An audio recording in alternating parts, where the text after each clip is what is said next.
السلام علیکم ورحمۃ اللہ وبرکاتہ۔ ایک دوست نے پوچھا تھا کہ حلال جانور میں حرام اجزاء کتنے ہوتے ہیں۔ اس سلسلے میں ذہن میں رکھیے کہ شریعت اسلامیہ کے اندر حلال جانور بھی جب تکبیر پڑھ کے سنت کے مطابق ذبح کیا جائے تو اس کے اندر بھی 7 چیزیں ایسی ہیں جن کو امت کے فقہائے کرام اور محدثین حضرات نے حرام اور ناجائز قرار دیا، ان سے بچنا چاہیے ان کے استعمال سے۔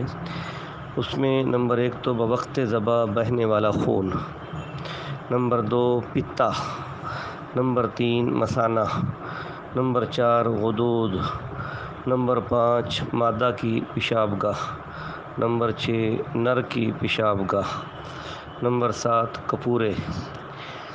فتاوی شامیہ میں ہے ما یحرم اکلہ من اجزاء الحیوان المعقول 7: الدم المسفوح والذکر والانثیان والقبل والغدۃ والمثانۃ والمرارۃ، جلد نمبر 5 صفحہ 219، قبیل کتاب الاضحیہ۔ فقہ اسلامی کی تمام کتب کے اندر ان 7 چیزوں کا استعمال ناجائز قرار دیا گیا ہے۔ بدائع الصنائع جلد نمبر 5 صفحہ 61، کتاب الذبائح، البحر الرائق، فقہ اسلامی کی بڑی کتاب ہے، جلد نمبر 8 صفحہ 485۔ فتاوی عالمگیریہ ہندوستان کا معتبر فتاوی ہے، جلد نمبر 5 صفحہ 390۔ تحتوی علی الدر جلد نمبر 4 صفحہ 360۔